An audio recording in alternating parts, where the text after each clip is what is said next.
Sure thing.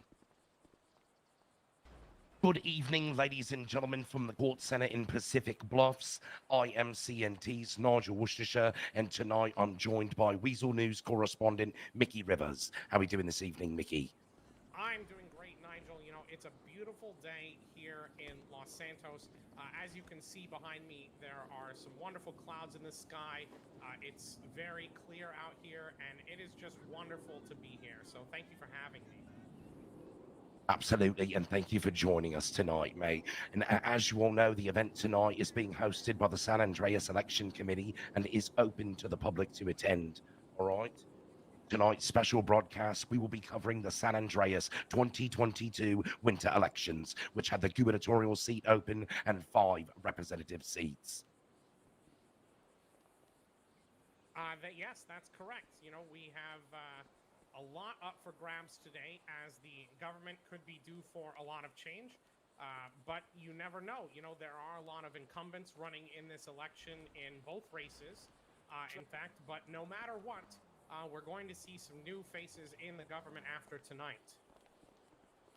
That is sure to be seen. Some new faces going to be seated tonight. The incumbents, that very seasoned, they've been doing this a long time. I'll be hard pressed to see those seats flip over this evening, but time will tell. We'll see as the polling data comes in. As the evening rolls on, ladies and gentlemen, you can expect live performances by Conrad Knives.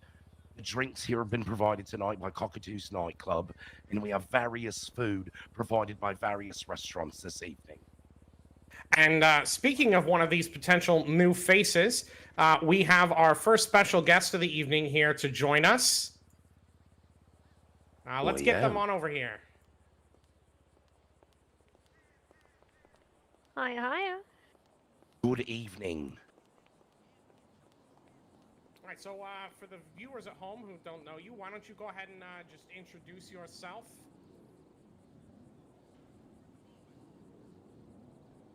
Absolutely. I'm Grace Stone. I've been a resident here in the city, I think, for about 4 to 5 months now. All right, and you are running for a state representative, that's correct? That is, yes.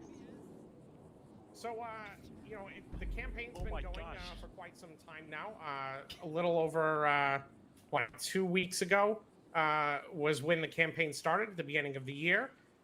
Can you tell us a little bit, you know, looking back, how has the campaign trail been for you?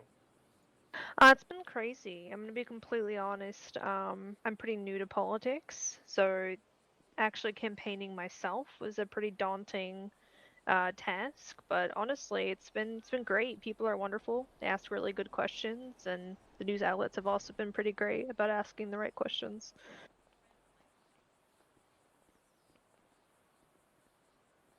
Absolutely. We appreciate you being here this evening, candidate Stone, all right, and through the campaign process.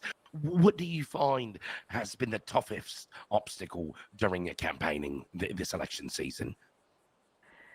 Genuinely, I believe my past, answering questions about that. Though answering questions about my past is not exactly hard. It is, I guess, my biggest adversary I've had against myself this campaign. Absolutely. Well, in the end, we've made it to election night. If I could pose another question to you, do you feel like it has benefited you with your potential constituents? I think it might have.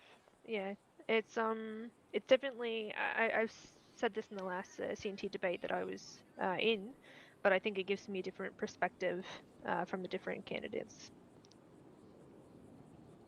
That's great. You know, one of the best things about government is bringing different perspectives together and, you know, using that to help shape the future of the state. So on that note, you know, I'd love to hear, you know, what are some of the perspectives that you're most excited to see come into this new government other than your own? Oh God, we have a lot of candidates here, besides obviously the ones that we already know, like Endeavour Jackson, Mon Nash, and Bex Lawson.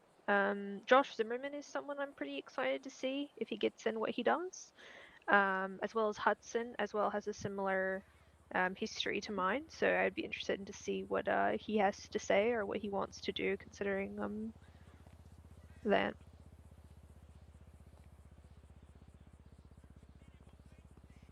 Absolutely. And some of these candidates you've mentioned here are candidates we've yet to see on the campaign trail. Do you think this is going to have a negative effect on those campaigns? Um, I'm genuinely unsure. I have seen Josh Zimmerman campaign a bit, as well as Hudson. Maybe not. I don't think they did the debate that I was a part of for CNT. But I'm not sure if that's going to hurt them or not. They are pretty well-known people, so I believe if they get themselves out there enough, that is the campaigning itself, really. Yeah, looking back on that, what was it like on the campaign trail to find ways to, put yourself out there and get your campaign heard by the people? It was really hard. I mainly, honestly, just went to different areas of the city and asked people to ask me hard questions. I threw out my number on Twitter every day, asking people to contact me with questions. I called people personally to ask them questions on what they might want to see and the betterment of things. And that's just kind of how I went about things, rather than, I suppose, a mass amount of posters on Twitter. Absolutely. And in 2022, the social media campaigning has been very strong from all the candidates. Do you feel like this was an avenue that you should have spent more time on? Um, Not necessarily, though I think it's important to have your name and your face out there. Majoritively, the advertisements that I continued to see from other candidates were prevalent to what they were actually putting out there as in terms of bills, etc. So I personally didn't see a massive reason to continually put out advertisements if it wasn't going to inform people of what you actually are about. Now, that's a very measured approach. I really appreciate you taking the time to really give us that insight into, your first campaign here and show us what it was like to be on the campaign trail. And we wish you the best of luck as these results come out. So thank you for taking the time with us today. And we hope that you're able to also speak with our partners over at Rebel Radio, who are live right now as well. Absolutely. Thank you both so much. Thank you, ladies and gentlemen. State Representative candidate Greystone.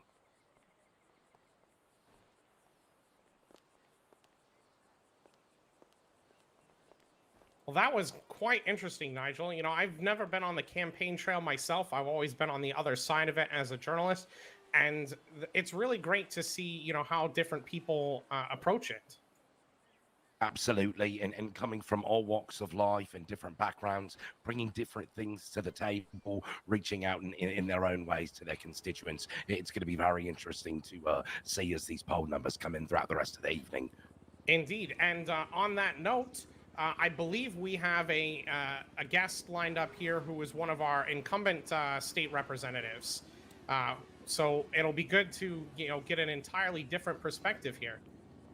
Absolutely. Ladies and gentlemen, please welcome State Representative incumbent Mon Nash to the podium. Hello, hello. Mr. Nash, thank you for joining us here. It is a wonderful day here at our election results party. And on that note, as I'm sure everyone has heard over Rebel Radio, we're hearing that with 13.5% of votes being counted, Representative Nash is leading the field in his campaign for re-election. That's good news. I didn't know that. Let's go. I'd like to. Yeah, I'll try. So, I think it's very interesting. We were just talking with one of your fellow candidates, Grace Stone, about her, experience on the campaign trail as a first-time candidate. We'd love to hear from you, as an incumbent who's been in office. How did this campaign differ from your first campaign for office? Really didn't. Other than I wasn't able to make debates, scheduling issues, stuff like that. But same campaign, same me. Absolutely. In assuring your constituents that you're coming back into the seat to be prepared to get some more things done for them, correct? Oh, exactly. Oh, actually, no. Here's two big changes about this campaign that I will talk about. I had two campaign buses, and they were really cool. I like to make a shout out to Wyatt Diaz, the artist of the deliveries, and also my campaign Benson. Very very cool indeed. Other than that, still pretty much same thing. Yeah, same old Mon Nash. And what kind of events did you hold this campaign season to try to get your message out there and reach out to new folks that maybe haven't heard of Monash before? All right, so the event that I'm most proud of, I will say, is what happened at the Southside Community Center. Um, I fought James Paxton. It was a Blood Night bout sort of like special event. Meryl Ford was the caster for it, and I I don't want to put this lightly, but I kicked James Paxton's ass, and it was a lot of fun. We had a lot of fun there. A lot of people showed up. Good time. That sounds fantastic. Is that something that you've done before, taking part in organized fighting sports and that sort of thing? So the first time I campaigned for state rep back for the special election back in I think July or August, I fought Cash Keller, and I lost that fight, and then I lost the election. So, that was the only other time I've done like a Blood Night bout sort of thing. But yeah, this time I won, so maybe hopefully tonight I'll win. We'll see. Is there a certain piece of legislation that you're particularly excited about through this next political season, I would say, through this next bench, I guess I could call it, that you'd like to lay out for us today, Monash? There's not much stuff I can talk about, but I am working on a Pearl bill that I feel like a lot of people in the city are going to be really, really happy with. That's about it, though. I can't really go too much into that. Well, there you have it, folks. Already working hard for the people in office, and it's glad to see that you have plans for the future as well. Oh, yeah. Thank you. Also, Well, thank you to CNT for hosting this event. Absolutely. We're very happy to be partnered with CNT here. As you can see behind us, we have this wonderful sign overlooking the city of Los Santos. It's gorgeous. And it is fantastic to be here. And thank you, Representative Nash, for taking the time to share your perspective with us. All right, you guys have a good night. Be safe, and wish me luck. You have a great night, mate. We wish you the best on your campaign as the rest of the polling data comes in for the evening, all right? All right. Good luck, guys. Well, ladies and gentlemen, State Representative incumbent Mon Nash with, was it 13.5% of the vote already in? That's correct. Yes, he is the current vote leader, as I'm sure our co-broadcasters over on Rebel Radio are talking about in detail. So if you want to hear more about the election results and how those votes are rolling out, be sure to listen in on Rebel Radio for now. On our side of things here on the CNT broadcast, I believe it's about time to bring in our next guest of the evening. So let's see who that is.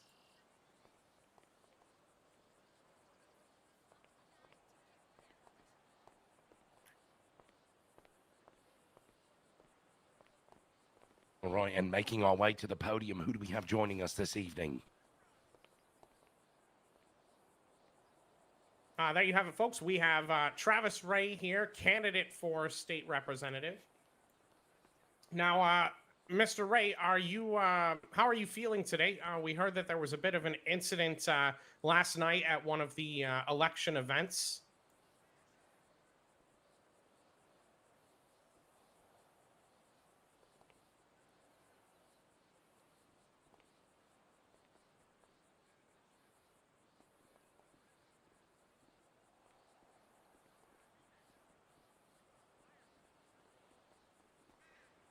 Oh, yes. Speak up just a little bit so our microphones can pick you up, Mr. Ray.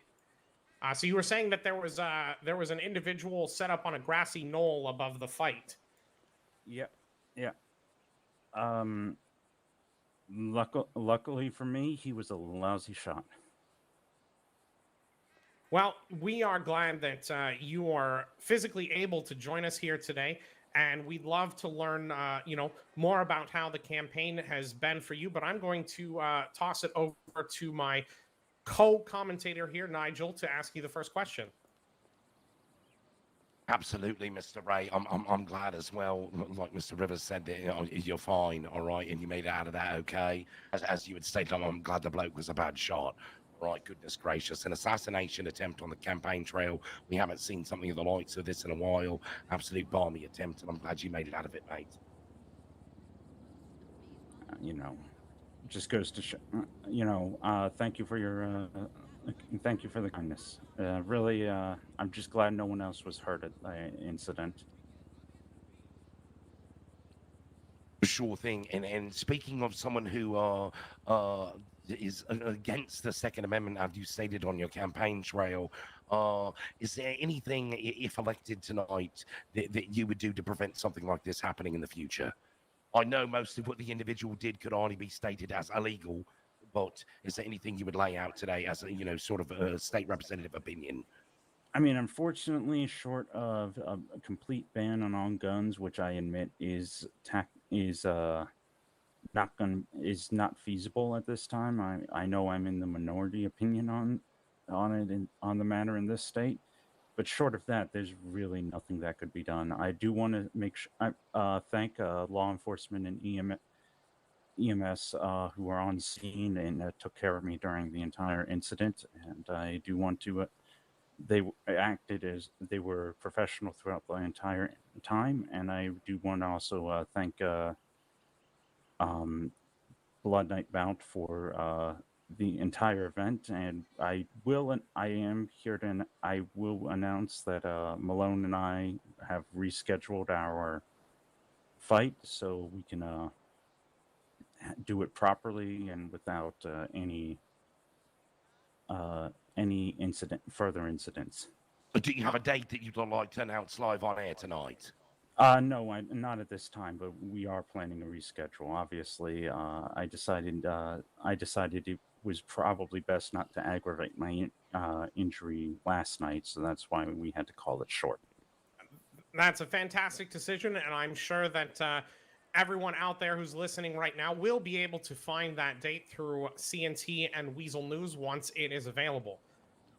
Now, Mr. Ray, if I'm remembering correctly, this is your first time running for political office. Is that correct? That is correct, sir. So, you were also one of the most prolific attendees of the debates throughout the campaign trail, and you had a lot to say with the questions that were posed by the various moderators. Can you just tell us a little bit about what it was like as a freshman political candidate to walk up on a stage like that in front of the general public and put yourself out there? I gotta say, a little nerve-wracking. Most of my campaigning has been real get out and meet the people, so it was difficult performing on stage. But at the end of the day, I felt it was necessary to speak to a large crowd, a larger audience, just because some of them might not have gotten a chance to hear what I had to say when I was going around talking with people.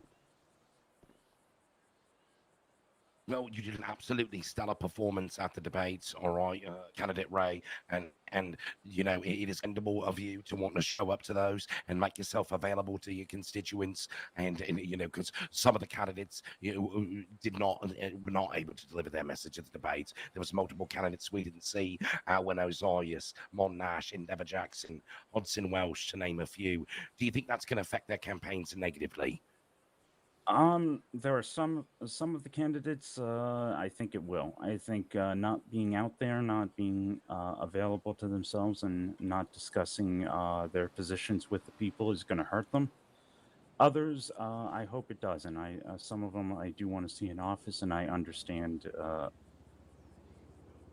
they were busy or otherwise had events already scheduled. There was a lot of issues scheduling all these debates this time around, so completely understand why some people would miss it, but I think it might I think it does speak volumes about the people who didn't bother to try and make one. That they couldn't. That they felt that they didn't need to explain their campaigns to the people of San Andreas and who they are and why they're running. Absolutely, candidate Ray. And if I can add on to that again, Mickey, I apologise. You know, you've addressed the issue head on through your campaign multiple times of being accused of providing stainless steel to various gangs, which has been used in the creation of 50 caliber pistols. This is a message you've addressed head on in the debates and throughout your campaign. Do you feel like your campaign's done a great job of overcoming this message throughout? Yeah, and that's one thing I wanted to I wanted to discuss. Make sure I'm different, or how I'm different is I'm not going to be hiding the ball here. What you see is what you get with me, and I intend to be completely honest with the people of San Andreas in all my dealings. All right, and you know, not to be predictive in any way, but you know, were the unfortunate circumstance to happen where you know you weren't to be elected today, how would you move forward from this campaign to you know continue to be involved in our you know operations of government and in bettering the state of San Andreas? I have a lot of ways. I recently got readmitted into the bars, so I'm exploring opportunities with legal action right now, and I do intend to strongly lobby to those who are elected for changes I would like to see. That's fantastic. Well, you know, we don't want to take up too much more of your time. We know we have our partners over at Rebel Radio who are also broadcasting live, and I'm sure would love to speak with you. So, Mr. Ray, thank you so much for taking the time to join us here today. We wish you the best of luck in the campaign as the results roll out through the rest of the evening, and we hope you enjoy yourself. Thank you. Great luck on your campaign, candidate Ray. All right. Thank you, Nigel. Thank you, Mickey. Have a good night. Absolutely, ladies and gentlemen, State Representative candidate Travis Ray.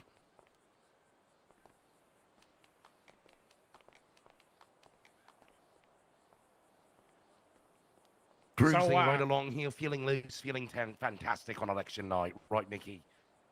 Indeed. You know, it looks like we have our next drop of results coming in. So I'm just going to take I'm going to take a quick peek at that. But you know, how are you feeling about the evening so far and how things are shaping up, Nigel? Mate, I'm very interested to see some of these gubernatorial numbers coming in. All right, I believe it's going to be a very tight race this evening, so I'm very excited. We know we're getting a new governor tonight, mate. All right, so it's a very exciting election season for all San Andreans alike. Indeed, and it looks like the governorship is a tight race with a slight lead for the Todd Strike campaign over the Gordon Hall campaign. And on the representative side of things, it looks like there are 5 candidates who are hovering right around 15 to 17%, and several other candidates that are right on the bubble there.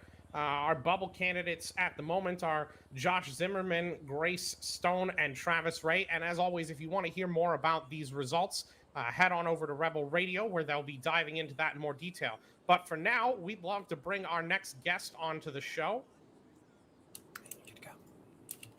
And I'm very excited to hear from them. Here. Absolutely. Good evening, gents.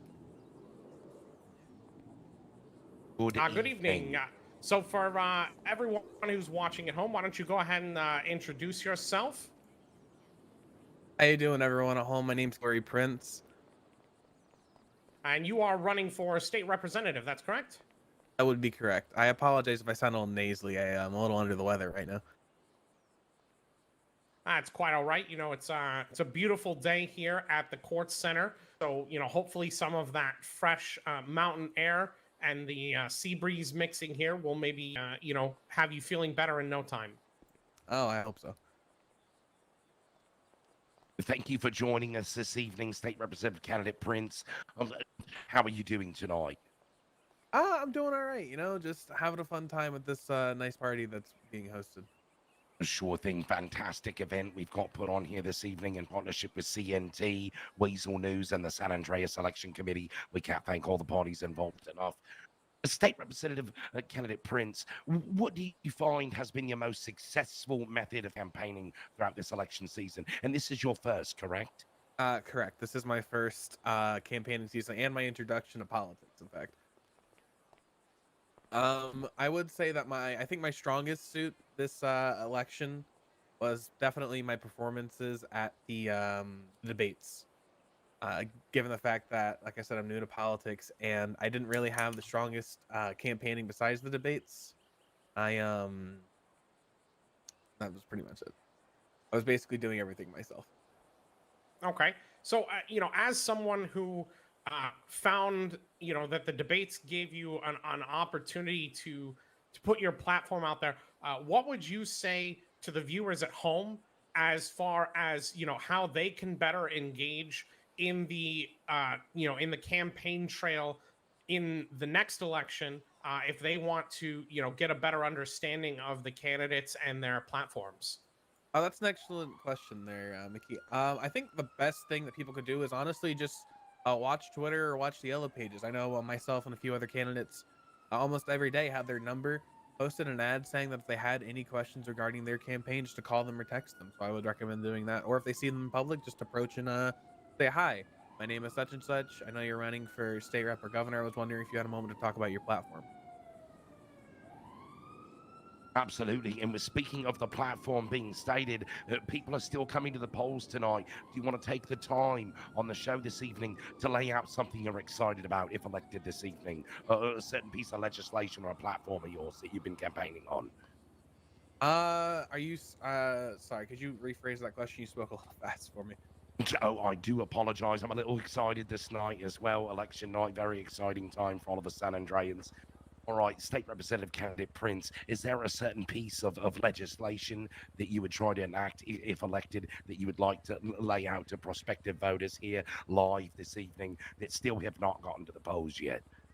I would definitely like to start working on my my economic enrichment program. Start writing up what that bill would look like and start working with DOCL as closely as I can to figure out every detail about that I could. That's what I'm most excited about, trying to help expand businesses in San Andreas. And for those that don't know, would you like to lay out some of the details of the economic enrichment program here for the viewers at home? Yeah, just a quick rehash for everyone. Sure thing. It's just a small program, quote unquote, that I want to throw together to help businesses expand more into Blaine County and businesses overall, give them perks and bonuses for being in Blaine County. Just drive some more economic diversity up north. Thank you for sharing that. I must say that that was one of the most interesting things that I found about your own personal, appearances at the debates, on something that I wrote about in Weazel News this week. And, looking at it from a different perspective, what's one policy or proposed piece of legislation that you heard about from the campaign outside of your own platform that you found to be the most interesting? No, that's a very hard question to answer, honestly. I talked to a few candidates in person that I was thankful enough to get into contact with. And it seemed like all the people that I talked to kind of had the similar ideas as me.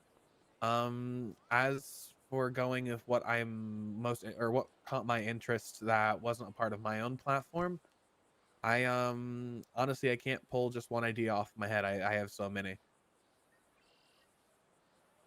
Well, it's great to hear that, there's so many great ideas being thrown around by the candidates. It sounds like whatever the results, San Andreas is going to be in good hands, and there's going to be a lot of people working together for a better state.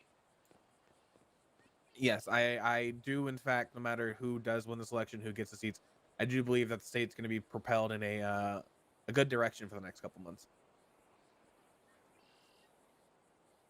So looking back on your campaign, we've talked about, how people can better engage with the campaign. We talked about, how you felt like the debates were really a great opportunity for you and your campaign. What's something that, looking back on it now, you would have done differently to run a more successful campaign or to better reach the people of San Andreas? Honestly, I probably would have tried to go out more in public. Unfortunately, I am not the most social person, so that's definitely something I think that if I run again in this next election, that I would definitely do. Try and get more in-person interaction, and try and probably diversify my campaign posters. I whipped them up together maybe in about 20 minutes myself, so they weren't the nicest thing to look at, but I think they got the job done adequately enough. Absolutely. Utilizing, again, as we stated earlier this evening, a big part of this campaign season has been utilizing the power of social media. And I can say myself, through doing our episodes of CNT 16 Minutes with Mr. Diaz here, we were seeing a campaign out there on social media. So very effective platform use there, I would say, from the Prince campaign. Thank you, Nigel. Absolutely. Is there, what do you hope to, if elected this evening, what do you hope to accomplish with your fellow state reps? I hope to accomplish just getting the state in a better place economically, and just overall in a better place. I feel like there's a lot of work that can be done in a lot of different areas. Each campaign focuses on their own thing, and mine focuses on the economy. And like I said, a bunch of reps that I've talked to in person have very similar ideas to how we can improve the economy. And I believe that starting with something like the economy will have a trickle down effect to all other parts of the government. Absolutely, ladies and gentlemen. So if you're watching at home and you're thinking about going into business in Blaine County or Grapeseed or northern San Andreas of sorts, get to the polls, vote in Kaori Prince. All right, economic enrichment program sounds exciting.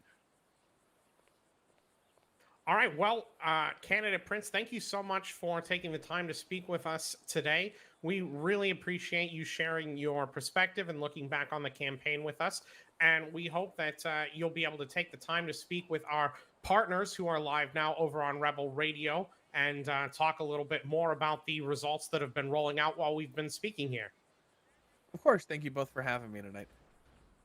Absolutely. Best of luck. Thank you. Everyone have a good night. And you do the same. I wish you the best on your campaign as the rest of the results come in. Ladies and gentlemen, State Representative candidate Kaori Prince. All right, and I believe we have our next special guest lined up here to join us tonight. So why don't we bring our next guest in here to the camera shot, and we'll see what they have to share with us today. Perfect.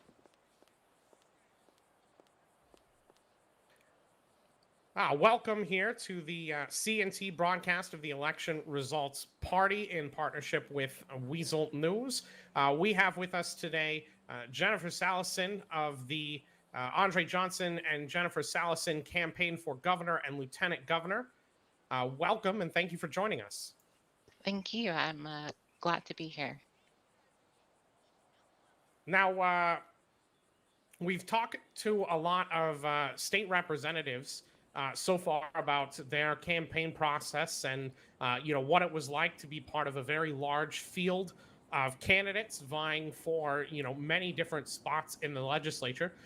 But I imagine that by its very nature, the campaign for governor and lieutenant governor is a different beast entirely, since there's just 3 campaigns vying for one spot for those 2 positions. So from your perspective, having been on the campaign trail and seen some of the debates for the different races, what's something that you noticed was different about running for lieutenant governor compared to, say, a state representative spot? Well, certainly. One thing I noticed is about each campaign is it's all about having leadership and change. And being governor, you have a lot of responsibility when it comes to making decisions. Now, before getting into this candidacy race, I had no knowledge on political stuff. So this is all new to me. But I learned over time doing campaigning and whatnot what it's actually like to be a civilian, because I know not many people know that me and Andre Johnson are law enforcement officers, we don't really get the chance to see or, put our own feet in the shoes of being a civilian. And that's one of the great things that I had the opportunity to do. Um, but yes, answering your question, uh, the governor race is a very, very big beast. And it's just having the response that's the difference. Absolutely. And on the campaign trail this election season, I can say personally that we at CNT didn't see many smear campaigns targeted at your campaign specifically. What would you attribute to this? Why would you say this is? I would say because we really didn't have anything negative to say about any campaign. We know that both the campaigns are striving for improvement or change or to add on what's already here. And that's pretty much what everyone's goal is. So, as a part of our campaign, having leadership is also about having um, a team. So just being a team and, regardless on if you're on the other side of the courtroom, and being outside the courtroom, you are the same people. So that's one of the things that we looked at, taking into consideration that everybody is here for the same reason. We just mainly focus on our own campaign and what we had to say and what ways we think we could improve the state of San Andreas. Uh, that's a great answer. I'd like to drill into that a little more. Looking back on your time in the city before you actually decided to run for this election, is there anything that stands out in your mind as an important moment or event, or just something that made you think I need to be involved in how this city is run, and I have something that I can offer to make the state a better place? Yes, actually, um, I would say that before the campaigning had started, we were kind of already talking to people, trying to figure out what exactly do they want and what issues do they see within government. And that kind of inspired us to say, hey, I think we need to get into this. I think we can take these ideas and the concerns here and make something good out of it. And from the start, there was actually only two teams really in a campaign. So we thought maybe there should be a three team. Maybe we should counter what our arguments, what we stand for. Um, that's really what it's all about.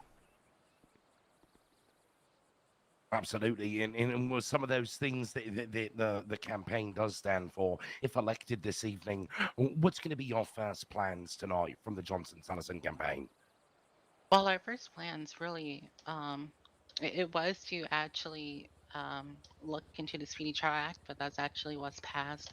Our second important thing is that we stated in our campaign trial is establishing a prison system as well as supporting the businesses. The prison system that would consist of community service, probation officers, stuff like that. We feel like it's very important because we're all humans. Regardless, maybe an officer, we don't really see what it's like to be a civilian and be behind the bars. So establishing a prison system is definitely a priority.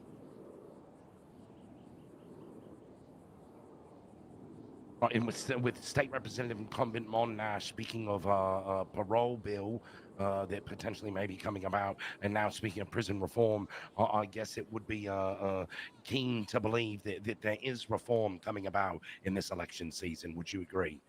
Oh yeah, for sure. And even if we don't get elected, regardless where we stand within our capacity, we um, we would like to work with whoever gets elected to share our ideas so that they can better improve as well. I think that's a great point. It's the nature of politics that at the end of the day, we fight to, we fight for victory. We fight to get elected and put our vision into play. But there can only be so many people elected, and we also have to be prepared to, be effective in, creating change regardless of what happens. So you've spoke a little bit just now about how you want to work with the government if you were not to be elected in that unfortunate circumstance. But I'd love to know, have you thought about how you would be able to, bring some of your ideas for change and some of the things you've learned on the campaign trail back into your work as a law enforcement officer, and to change, the minds of the people that you work with in conjunction with the change that's happening at the government level. Oh, for sure. Me and Andre Johnson actually talked about this a lot. Um, that even if we don't win a selection, we will take everything that we have learned so far, and try and kind of help improve the police department, because of our experience. None of the current candidates, I don't believe, have any law enforcement experience. So I think we would be best to actually help improve upon that. And it's all about having communication and actually talking to the current leadership about what we have seen, what we have heard, and the concerns that we have gotten from uh, throughout our community outreach during the campaign trail. Really establishing communication to get everybody on board and express what we have to address, and hopefully improve the law enforcement within our own experience. That's a fantastic answer. Nigel, did you have anything to ask our guest before we let her go?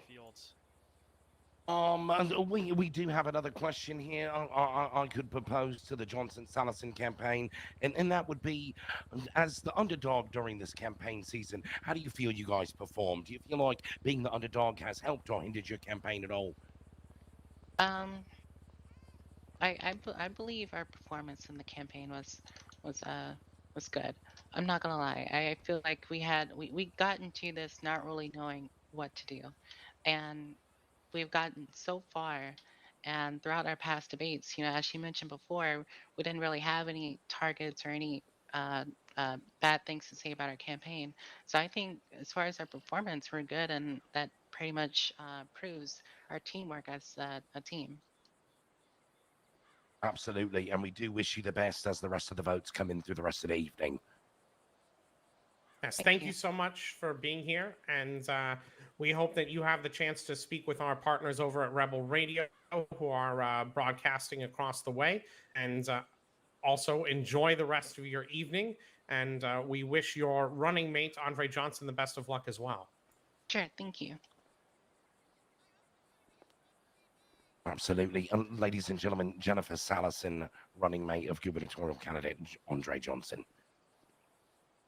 Now, speaking of governor debates, before we bring our next guest in, quick update. I'm hearing over my earpiece here that we have 215,398 votes have been counted. It's about 43% of the electorate. And at this time, the Vlad Todd campaign still has a narrow lead over the Cole Gordon campaign, with Andre Johnson and Jennifer Salison still holding a solid around 15% of the vote. Also interesting of note is that Grace Stone, who was just our guest on the show earlier tonight, has just passed Jacob Wheeler to currently be in the top 5 candidates that are leading the state representative vote at this time. Oh, yeah, things are getting tight in that 5th, 6th spot there in the state representative race, aren't they, Mickey? Indeed, indeed. I'm sure it's going to be a tight one coming down to the final votes. But now we have our next guest here to join us on the show. We have Representative Bex Lawson, one of our incumbent candidates. Welcome, and thank you for joining us here today. Hey, pleasure to be here. Absolute pleasure to have you, State Representative incumbent Bex Lawson. And how are we doing this evening? All right, give us some info from the Bex Lawson campaign. How's the campaign room feeling? Well, I'll feel a lot better once the results are in. Just because I feel like I can work with any array of candidates or any governor, it's the not knowing that's killing me. Absolutely, just a few more short hours here, all right, and all will be known. You've run a hard-fought campaign, though, all right, and I'd be hard-pressed to see that seat flip over this evening. How about yourself, Mickey? Well, as we just shared with the results and the votes that we know so far, of course, Representative Lawson here is currently in the top 5 candidates that are leading the field in the race. So we'll see how the rest of the votes come in and how the race evolves over the rest of the evening. But for now, something that I would love to hear from you about is, you are one of the few candidates in this campaign who has experience in politics before. You are already in office. You've gone through this process at least once before getting elected. What is something that you think was like the hardest thing to overcome when it came to running a successful campaign this time around? I think the biggest thing I did is I didn't really run a campaign too much. Like, I certainly did. I talked to the public. I got out there and tried to get my message out there. And I showed up to all of the debates, of course. But a campaign, I think, is selling yourself to a degree. You're saying, here's who I am, here's what I stand for, here's what I'll do. And you're right. I've been very fortunate that I have a strong record with government and a strong history of working with people in the state. So I was able to just gesture at that. That's me. That's what I do. And I'm glad that the people of San Andreas seem to resonate with that. Okay. And a quick follow-up on that, as one of our more experienced candidates, is there any, now that the campaign is over, is there any advice you would share to your fellow candidates or people who are in the audience who are, interested in running for office in the future as to how to run a successful campaign? Absolutely. That's a great question. And that's something I'm going to be taking a big swing at after the elections. Maybe we can figure out some sort of fancy press release between us for that. But definitely the one thing I would say is have a clear message as to who you are. I think a lot of the candidates sort of went up there and they had a message of, I'm generally a nice person who wants to do good things. And that's great, obviously. But with 12 candidates, 13 candidates, you really got to stand out. I really wish I had seen more bold policy proposals, more people sort of identifying problems in the state, showing that you have that vision and that motivation. Absolutely. And as Mickey stated, with previous experience under the belt from the Lawson campaign, what was one of the things that you learned specifically from this campaign season? I know you said you ran a light campaign, but is this assuring you that that's possible in the future? You can always run it light in this mean from now on? I definitely think so, because at the end of the day, what people want to see are results, right? Like, yes, I can campaign, or I could have gone very hard with like more graphics, more events, more this, more that. But at the end of the day, I was working on legislation. Now, that being said, I think this is probably the most sophisticated campaign cycle we've ever had. I think everyone else did a fantastic job. And maybe next campaign cycle, I'm really going to have to fight to keep my job. That's entirely possible. And if that's the case, that's just democracy in action. But for now, I'm feeling pretty good about sort of my position, and I think I've proven what I have done. Is there a specific piece of legislation that you're particularly excited about coming out soon? Yeah, we're going to be looking at setting up the sort of a system for bond agents. We're going to be bringing a more nuanced take to the court system, more options for people who are dealing with justice system so they can live their life and don't have to be in Bolingbrook, and a new private industry. I think that's going to be really exciting. I'm working with Mr. Logan Stryker to make that a reality, as well as Mr. Gordon and Mr. Hall and Hunt. And yeah, I think a lot of candidates, when you get into office, you want to take the easy swings, right? You want to go for things that are simple and will sell well, because you want to start off on a strong foot. But since I've already had a Congress and a half under my belt, I think I'm going to go a little wild. I'm going to have extremely risky positions.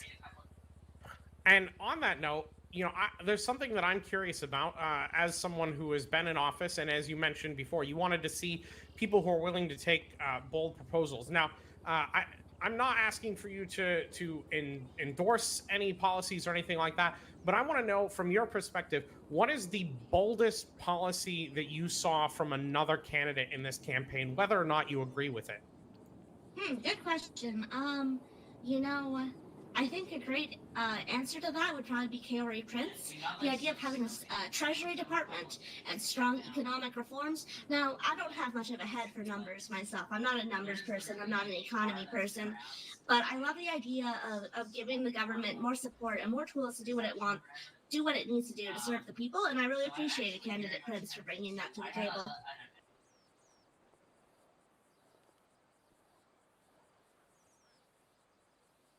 Yeah, so, looking forward to the future, what is something that you think the partners that you're going to have soon in the office of governor can do to better work with the state representatives that win the election today to create a successful government? I think what what you're going to want to see is leadership. And leadership is something where it's presence, but it's also the ability to influence and to assess and to work with the state representatives without attempting to bulldoze them. Because at the end of the day, it is a separate branch of government, and it is something where we're working together, but we're not entwined. The governor he's not our boss per se. So what I'm looking forward to is being able to see a more active governor, and a governor who has active thoughts and opinions, and how we can translate that into legislation that everyone's happy with. And with previous seasons of the electorate with the electorate under your belt, would you say that you've learned anything that you're going to take into this next select to work with your state representatives, possibly differently? The first thing I can say is maintaining organization is important. There were so many ideas that just got lost in the ether, emails that weren't responded to, people who left city and it never got picked up with someone else. I think consistency of policy and continuing projects until they're done is going to be important. And on that note, what is something that, looking back on your term as state representative so far, that you think, maybe got dropped along the way and deserves to have another look taken at it? Definitely the Ice Cream for Americans Act. I think a boost to the universal basic income is important, especially if it comes with a boost for business wages as well. That was a controversial position with the other state representatives, and especially the governor. But I think people in San Andreas do need that economic boost, especially when you look at things like the cost of housing nowadays, inflation in certain markets. I think, we owe it to the citizens to make sure that they have a way to get ahead in all of this.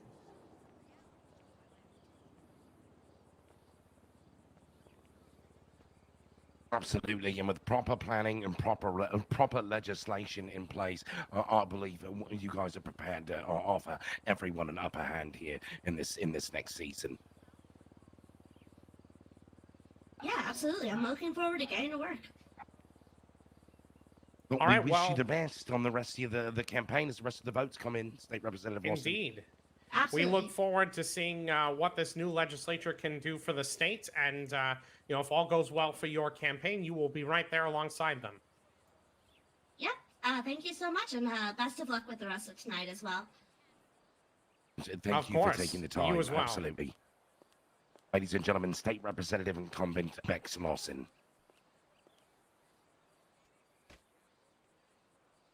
This has been a tough campaign season, Nigel. I feel like every day there's just been so much going on, and it's just been back and forth and back and forth. A tough schedule of debates. From your side of things at CNT, what was maybe the most interesting thing that you got to see along the campaign trail this year? Well, I would personally say being at the front line of the debates was an absolute pleasure of an experience for me personally, Mickey. All right. It was very exciting to be at the front line with all these candidates and laying out their issues and being the moderator there. And as you said, hard fought races all around. It's going to be very tight throughout the gubernatorial race and coming down to the 5th and 6th slot in the state representative race as well. It's going to be a nail biter, mate, down to the wire. Yeah, I agree. And looks like we have our next special guest here ready to join us and talk to us a little bit about that. Absolutely. If I can have one moment.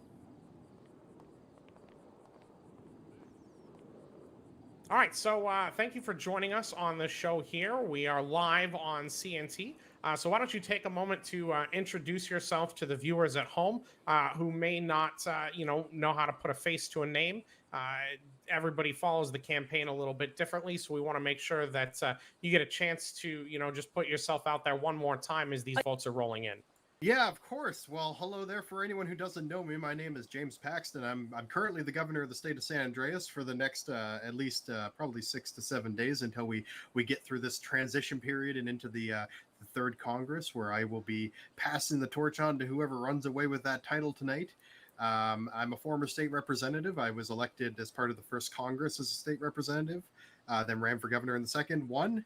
And that's a little bit about me for those who don't know me yet. And how does it feel to be putting yourself out there for what is essentially one last time?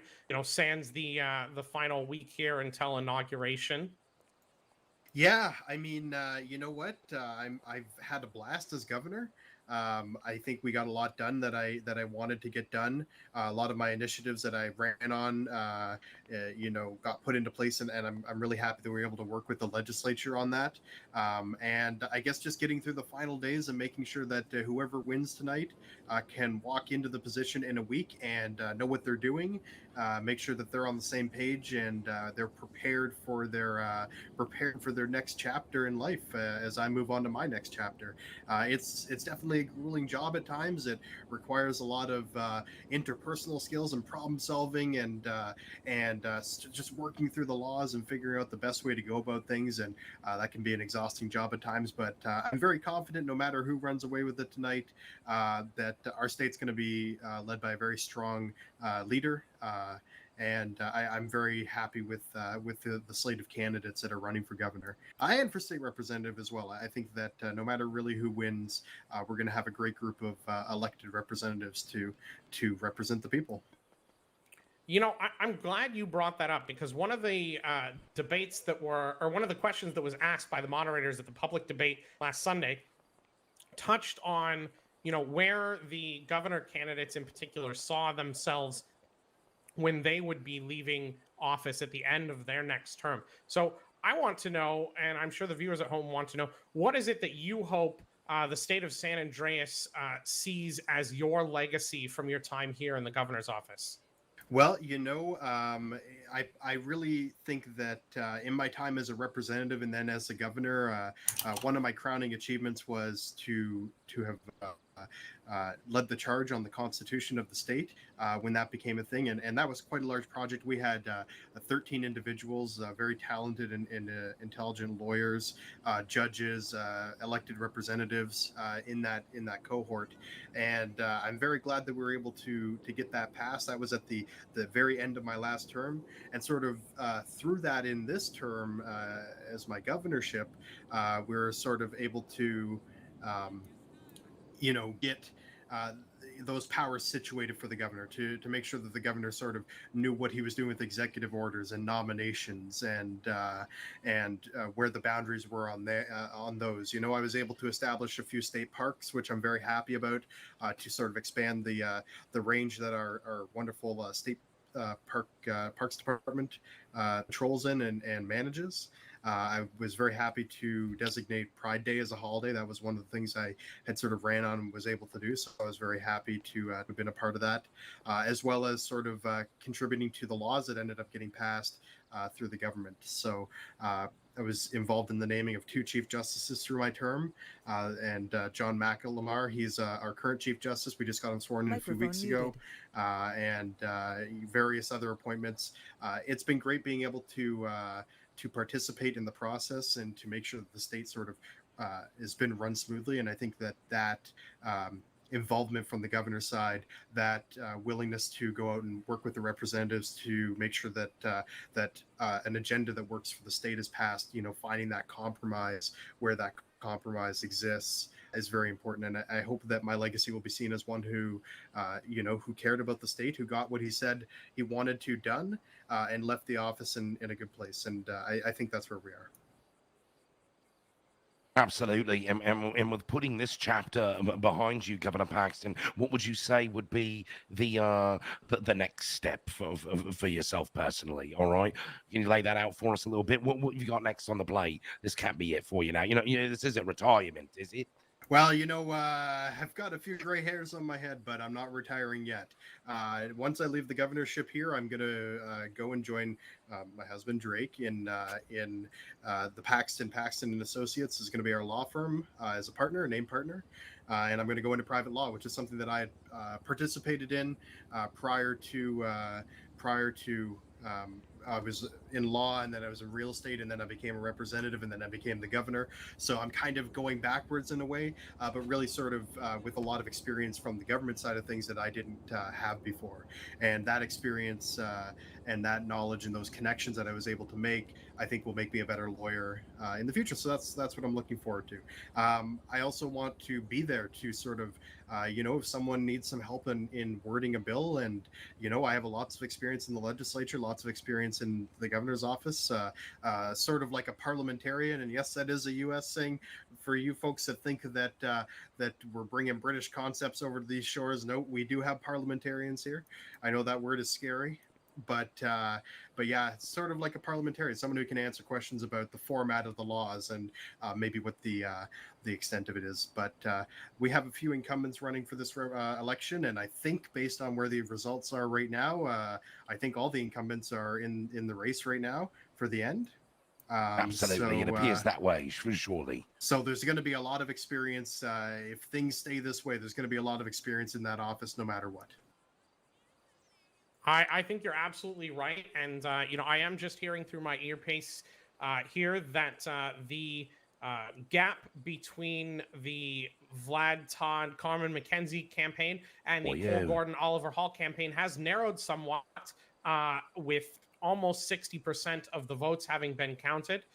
Additionally, our state representative race appears to be holding steady with Grace Stone keeping that fifth spot in the race for now, but actually Josh Zimmerman moving up into the sixth spot and passing Mr. Wheeler, who previously was in the top 5 earlier in the race. So, Governor, what is it? I want to touch on this briefly. You've obviously worked with Mr. Zimmerman a lot, as he is, was one of the heads of the government agencies under you, and has worked very extensively as a commissioner at the Department of Commerce and Labor.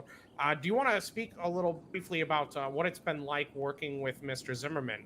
Yeah, you know what? When I came into office, my campaign against I don't know if you recall the last campaign, but it was against Justine Stiletto, and their campaign was scorched earth. They wanted to replace everyone, and I really wanted to work with the people that were in the positions they were in, because those are the folks with knowledge, and they know the ins and outs. And at the time, the Department of Commerce and Labor was struggling a little bit. I think we can all agree, but I'm incredibly proud of the job that they've done to bring it up to where it is today. I think that the 3 commissioners have worked very hard with the people that work in their department to make sure that the DOCL is a little more efficient, a little more transparent, and a little bit better than it was 4 months ago. And that's what we're really aiming for. So I think Josh is fantastic. I really enjoyed working with him. In fact, and I don't mind sharing my ballot, I did vote for Josh, but we'll have to see what happens here. I think it's a tight race. I'm wishing my best luck to him, but he was a pleasure to work with. And no matter where he lands in this race, I'm sure he's got a bright future ahead of him. Sure thing, absolute tight races all around in that 6th spot there again for the state representative race. That 5th and 6th spot's going to be a nail biter all night long as the polling numbers continue to come in. It certainly seems like it, Nigel. There's something that I want to touch on briefly that you mentioned earlier, Governor, which is that, even though you're leaving office, you want to, make yourself available to help people understand the political process better. And, you have experience writing bills, and in your capacity, as a lawyer, that's something, that's a skill that you have honed. What would you say to the people out there today who feel like, they don't really have an opportunity to influence the legislative process, that once the election is done, everything that happens with the crafting of bills just happens between the 5 legislators themselves? What would you say to change their minds and give them a path to be, more involved in the way that this legislation gets drafted? Yeah, so civic engagement, honestly, during this Congress has been good. If anybody out there is feeling like they don't have a say in the process, that they don't get get to participate once they've cast their vote. That's not true. If you have an idea, call up a representative. If you think that a bill in there in waiting is wrong or has a loophole or something that you want to bring up, call your representatives. We have numbers available in the phone for the representatives, and I can tell you I myself get calls, so I guarantee that they get calls too. And we get calls from people saying, I think this should be a thing. And sometimes we answer, yeah, you know what, I agree. Sometimes we go, I don't agree. Maybe you could try with someone else, or maybe you can see my point of view on why I don't think this should be a thing. Some of them will call you and let you know that there's maybe a loophole or something wrong with one of the bills that are in waiting. As you might know, during the first Congress, one of the bills that I passed was HR 025. That was the waiting period between when a bill is submitted and when it can be voted on. So there is that 7-day period where new legislation will get posted, and you can have a look at it and call your representative and say, hey, I just looked at your bill and I don't think something's quite right. So you have to be a little proactive with it. You have to give us a call, because we're not out there to go and find you on the streets and ask you your opinion. But we are definitely able to hear you out. I say that as I'm leaving office. I'm saying we a lot, but we as a government, we're here to hear you out. I mean, we do work for you. And so give us a call, have a conversation with us. We might not always agree on things, and that's how it goes sometimes. But we're definitely gonna give you that ear. Now, before I throw it back over to my co-host Nigel, there's one more thing that I want to follow up on here.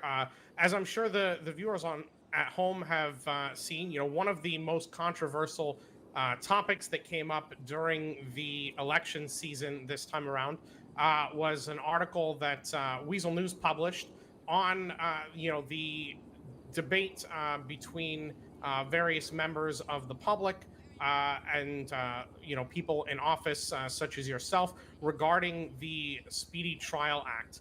Now, I'd just love to get a comment from you, Governor, on how you, as governor, would advise your successor to think about how they engage on the topic of legislation and offering feedback and working towards a consensus that can actually get passed and signed into law.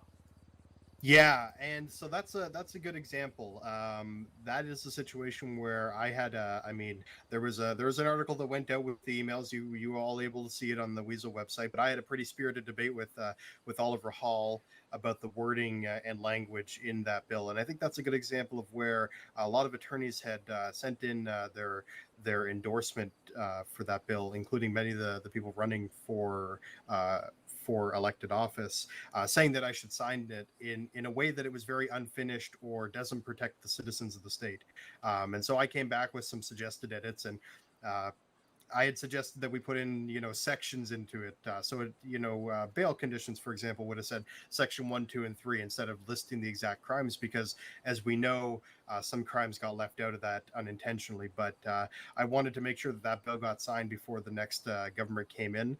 And I hope that they will rectify that situation, add in treason and terrorism. Those are horrible charges. And if you're found to be committing them while you're out on bail, you should be arrested and you should be having your bail revoked. So I suggest that the next government look into that. Unfortunately, there's no time left for us to do that. But it's a good example of where we as government officials have come together to find a compromise, to find a solution. There was some stuff in that bill I didn't particularly agree with, but I was willing to work with them and put my name on the bottom of it because we worked together to find an appropriate solution, a compromise solution.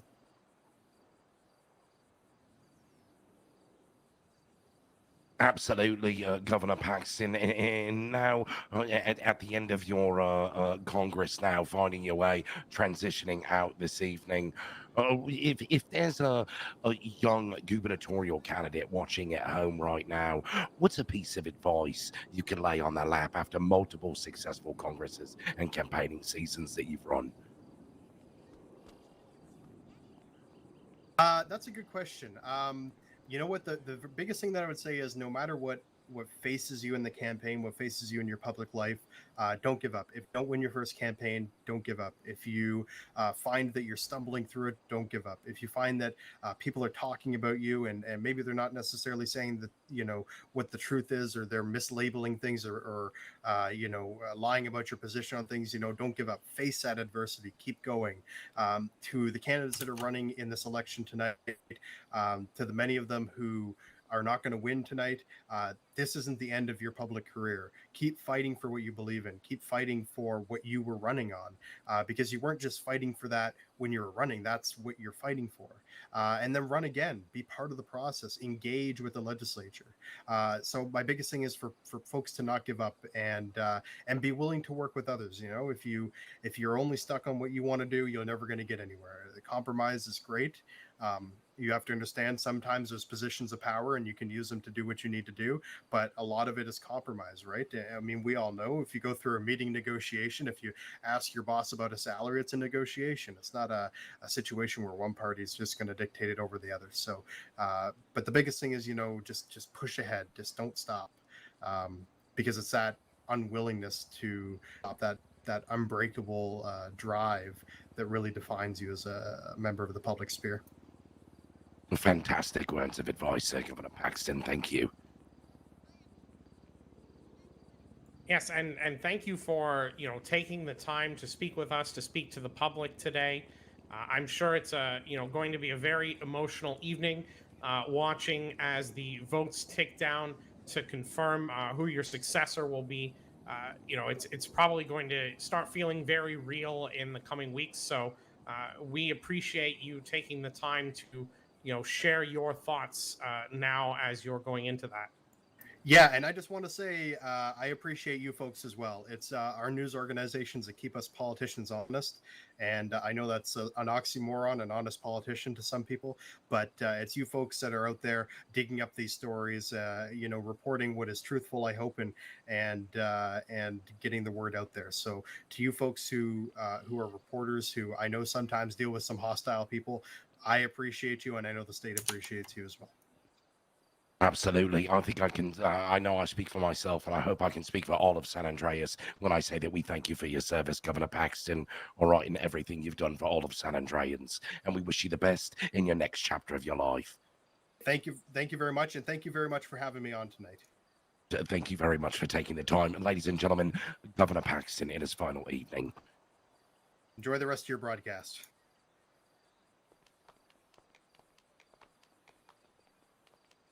Absolutely fantastic.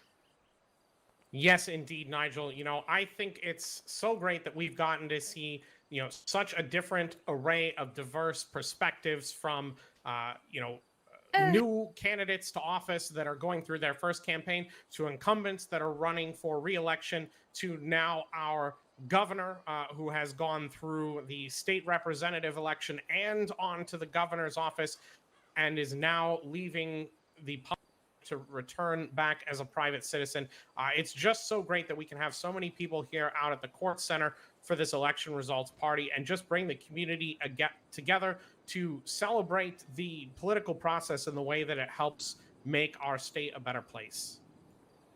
Absolutely, and a better place it has been made by the likes of Governor Paxton. It's going to be sad to see him go this evening, all right, but we are on to a new chapter for San Andreas. Indeed. And before we move on here to a short break, we do have some results coming in over the radio here. Yeah, what you've got in your earpiece there, Mickey? Well, I'm hearing that 373,816 votes have been counted so far. That's 76% of the electorate. And with that said, we have a 1% shift in the race in favor of the Todd McKenzie campaign after the second round of resolving the ranked choice votes, which we'll get into when we resume our broadcast later. At the first round of votes, the Todd McKenzie campaign is sitting just below 50%, with the remainder split between Cole Gordon and Andre Johnson, who has about 13.5% of the vote. On the state representative side of things, it's holding fairly steady. It's still Representatives Lawson, Nash, and Jackson, along with newcomers Hudson, Welsh, and Grace Stone, that are currently leading the election. But Josh Zimmerman is still holding in there, vying for the 5th spot. And Jordan Malone has actually now moved in to contention, passing Jacob Wheeler, We've who got more seems to be fading shakeups in the in race. the 5th and 6th spot, do we, Mickey? Indeed. Boy, So, yeah. you know, there's no way to tell, Nigel, what's going It's to a battle happen as royale, this mate. keeps going. Exactly. I Goodness wouldn't want to be these gracious. candidates right now. Absolutely not. Every campaign office around town's got to be on the edge of their seat watching this polling data come in. And we're not prepared to make any projections yet, I would imagine, Mickey, correct? Indeed. I don't think we have any projections for you yet, but as always, be sure to tune in to our co-broadcasters over on Rebel Radio, who are diving into these numbers and providing you more in-depth analysis. And they may see something in numbers that allows them to call some of these races very, very soon. Well, yeah, I'm on the edge of my podium over here, I must say, waiting for these numbers to come in. Indeed. Well, Nigel, you and I have been talking for quite some time, so I think I'm going to step away from the podium for a bit, and I believe we have Kara Skarsgard of CNT who's going to be stepping up here to say a few words, and I look forward to joining you all on the broadcast very soon in a few minutes. Absolutely. We'll take a quick break and welcome Kara Skarsgard on of CNT.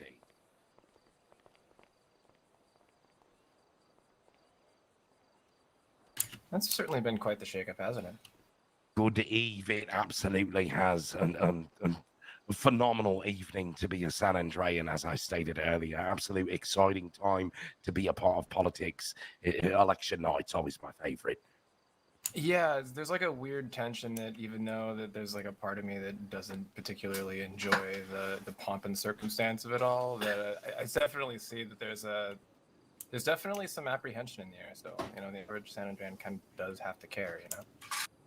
Absolutely. I mean, tonight is the night to I hate to be cliche, but to exercise that right that all of our forefathers have, battled over the years. It's the simple right to vote. You want your voice to be heard, and if not, you sit back and you have a bit of a think about what's going on in your daily life, and you go to have a bit of a complaint, but you didn't vote. You didn't go exercise your right. So that's step one. You got to get out there and you got to get to the polls, ladies and gentlemen. So if you're watching at home and you haven't done it yet, get to cnt-sa.com. Familiarize yourself with all these candidates, all right? There's still a bit of time. Maybe catch one of the debates or two. Definitely catch our 16 minutes coverage that we've done on most of these candidates, all right? Get yourself educated and get to the polls, ladies and gentlemen. There's still time. Yeah, and on that note, unfortunately, we're going to have to go to a commercial, seeing as there's quite a bit to do, and we've been going live for quite a while now. So what a Herculean effort, I got to say, from you guys to host tonight. So thank you.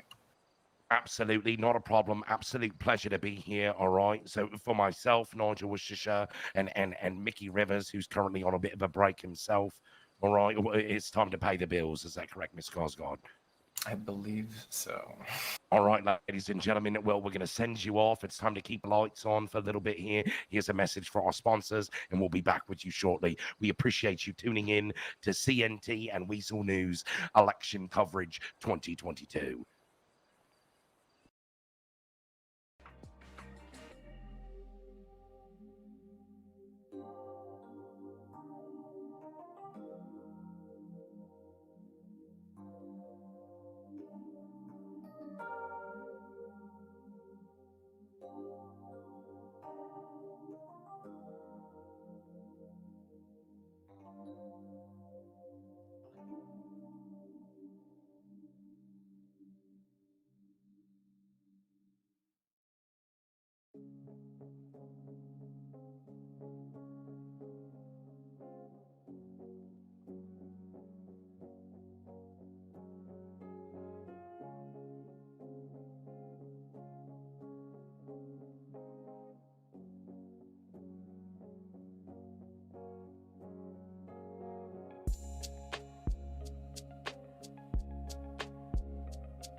It seems that my co-host here might have something caught in his throat for a moment, so I'd like to welcome everyone back here to the CNT broadcast of the election results party here in Los Santos. As you can see behind us, we have fog rolling in over the city as the sun starts to come down and the evening rolls in.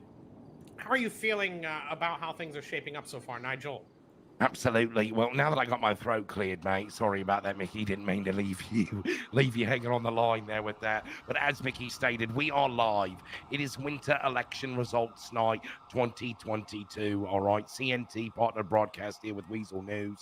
We're bringing you the results live, and I'm feeling excellent, Mickey. This race, as we've stated earlier, is really shaping up to be something else. All right. The fifth spot here for the state representative race is coming down to an absolute hair, separating, what is it on your paperwork over there, Mickey? 4 candidates battling over the fifth spot here for state representative seat? Indeed. We do have an update that came out during our break.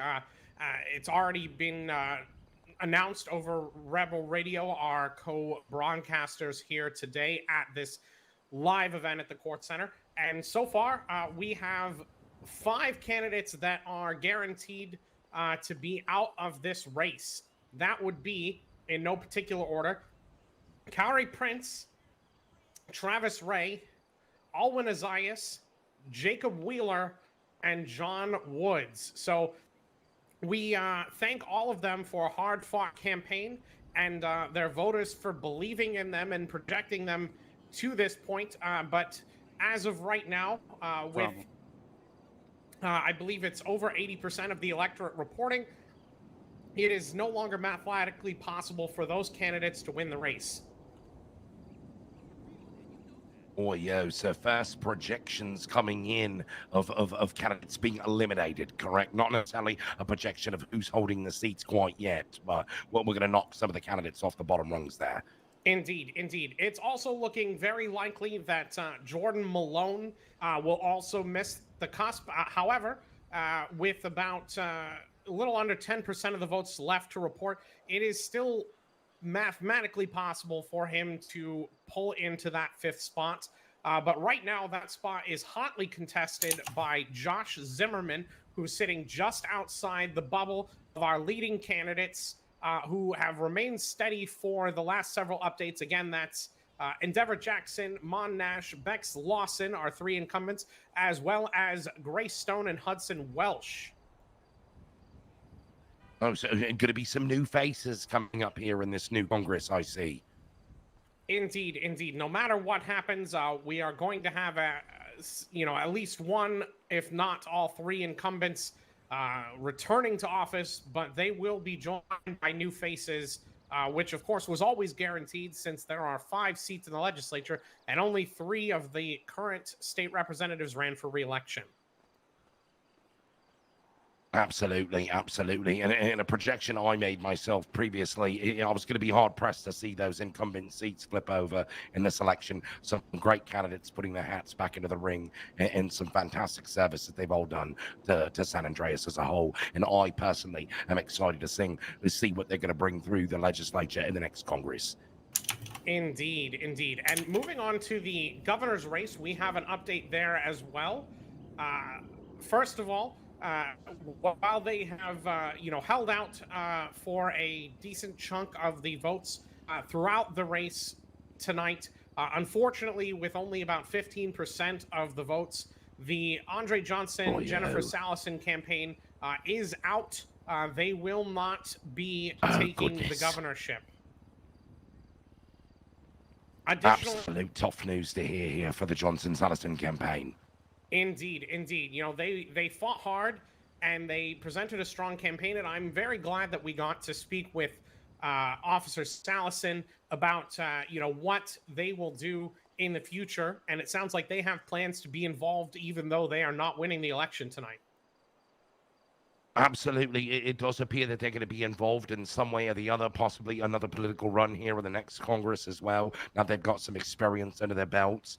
But as we stated earlier, they were the projected underdog, so it was always going to be, pretty much of a claw for them to get their way to the top and get this thing done this evening. Indeed.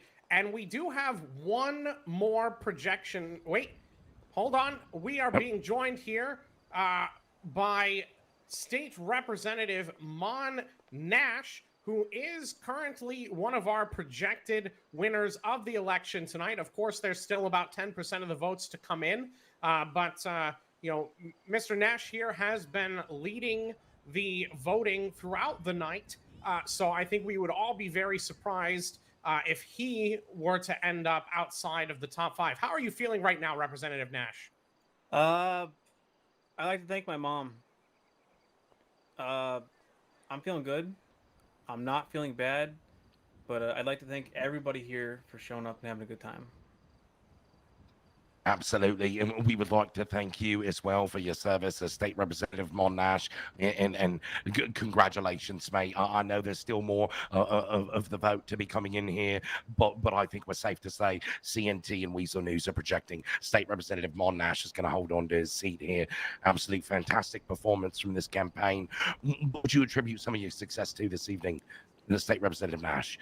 So I think when it comes to campaigning, the secret is just to talk to people. Be a friend, be friendly, be cool, and also don't be slimy.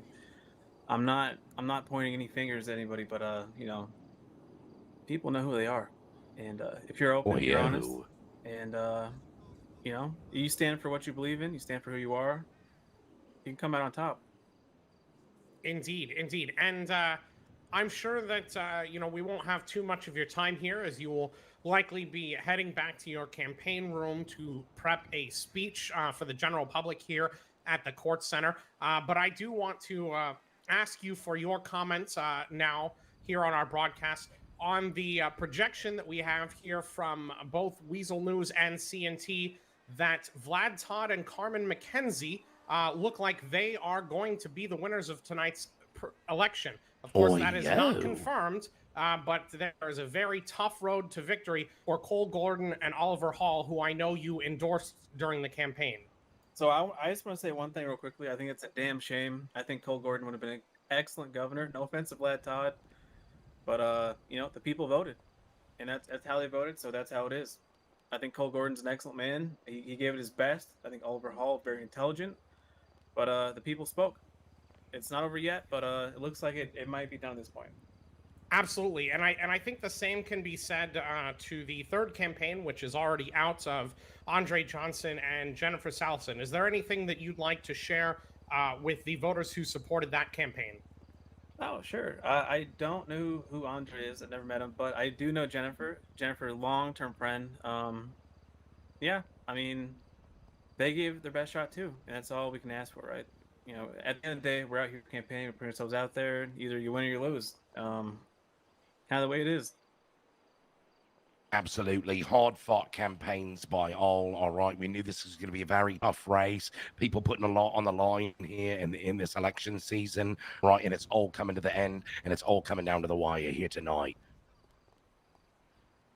All right. Well, thank you, guys. I did not plan on this, but thank you.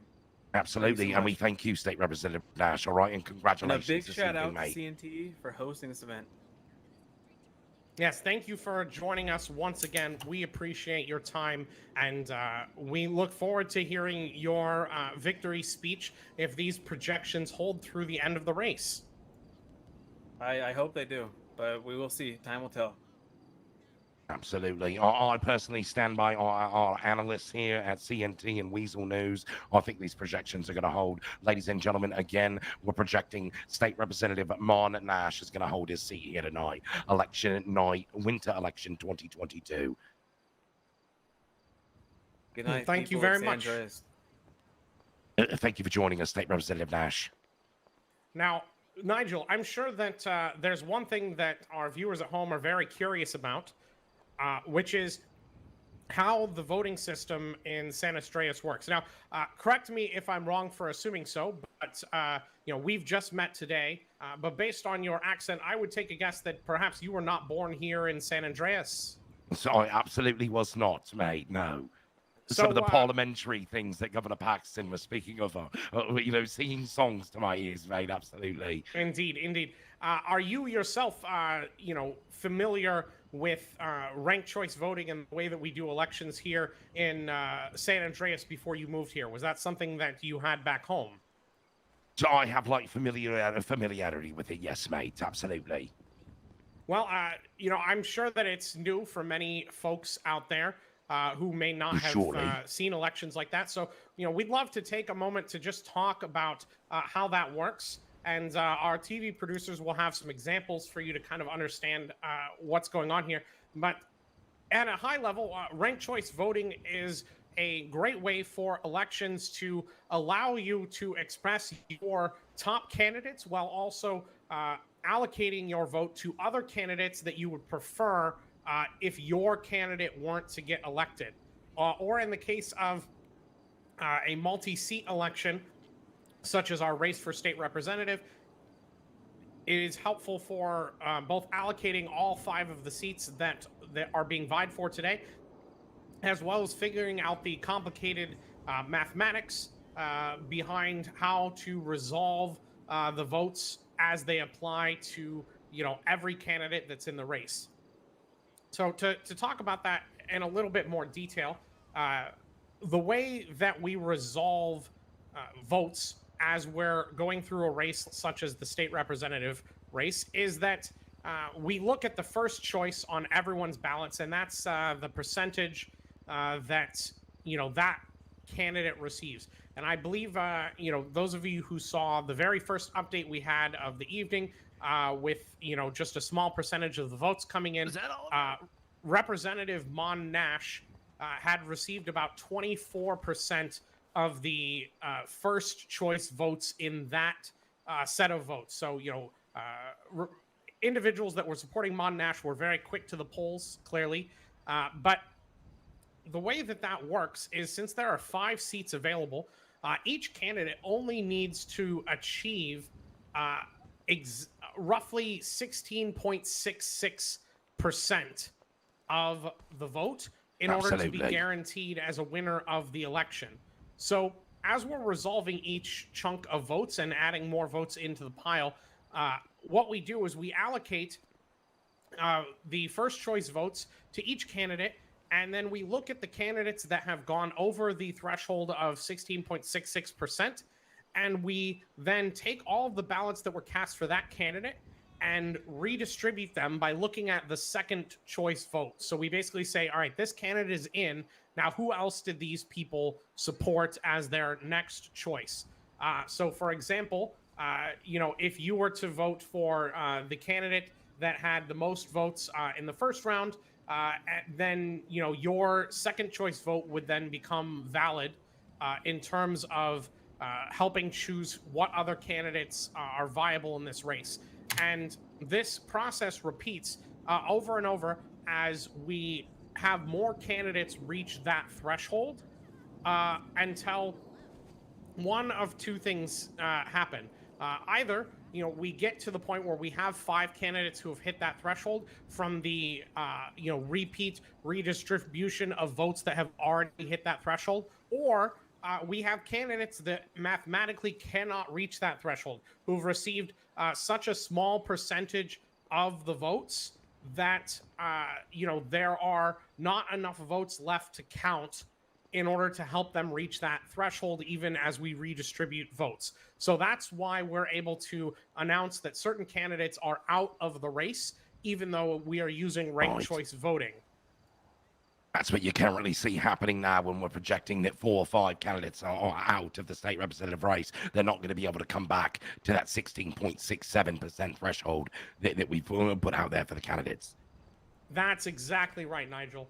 And so eventually we're going to hit a point where, we may have some candidates who get elected that don't hit that 16.66% threshold, but they are going to be the candidates that have the highest share of this continually redistributed vote once all votes have been counted. So eventually, we're going to have candidates that cannot hit that threshold, the candidates that have hit the threshold, and then if they're, maybe the fourth or fifth spots in the election might be right below that threshold. But if all the votes have been counted, then it just goes by the percentage allocation that they received from the way that the ballots were counted and the way that each individual voter allocated their choices. And that's why it's very important to rank every candidate that you care about, because the more candidates that you rank in your vote, the more your ballot is redistributed as candidates reach a certain threshold or are counted out of the race.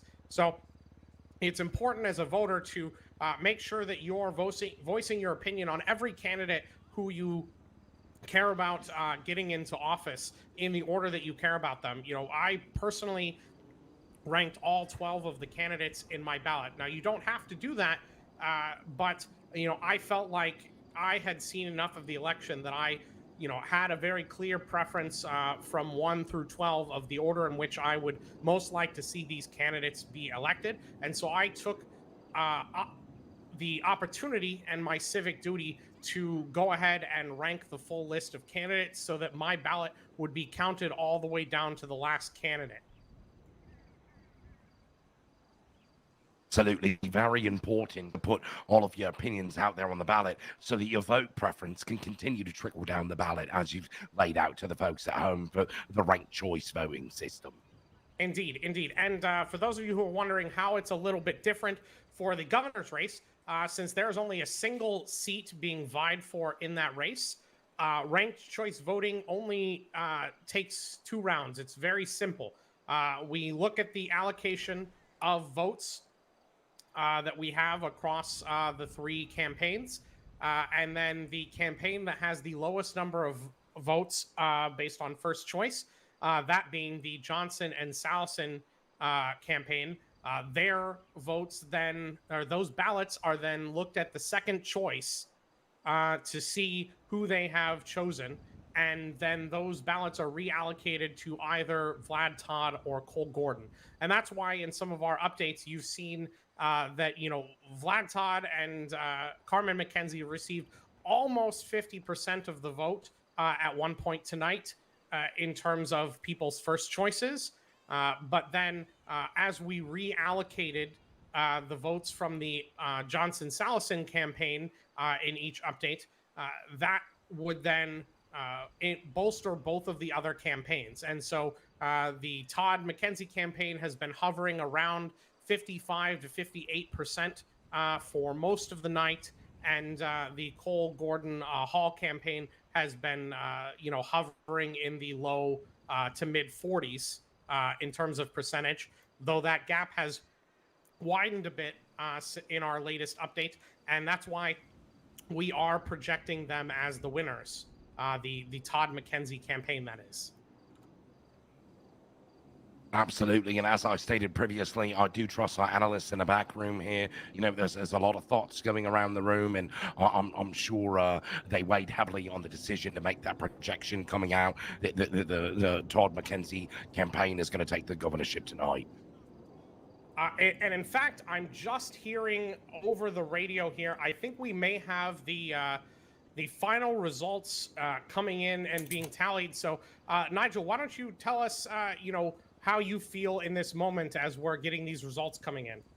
Audio as the final polls are closing, mate. I'm at the edge of my podium here, all right, to make this thing official. I want to get downstairs. I want to start hearing these victory speeches coming out from some of the state representatives and who's going to be our next governor, mate. I'm very excited for the next section of Congress here approaching us, and very big ideas coming out from some fresh new faces. I know we had Hudson Welsh of the Shadowcade on 16 Minutes here previously. A great individual I had a pleasure of meeting there, and they're going to do great things at the Shadowcade. I'm interested to see what he's going to bring to the table as state representative.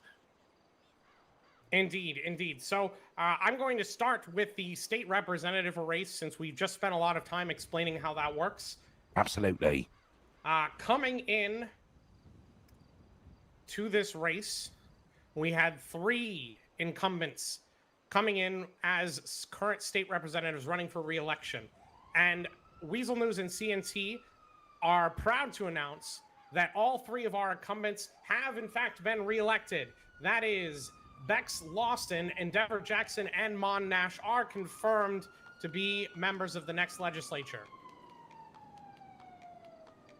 Absolute fantastic announcement. As I had stated myself previously this evening, I was going to be very hard pressed to see our incumbent seats flip over in this race, and we have not seen that tonight. We're going to have fantastic individuals with great political heads on their shoulders coming into the next congressional session. I'm very excited for that, mate.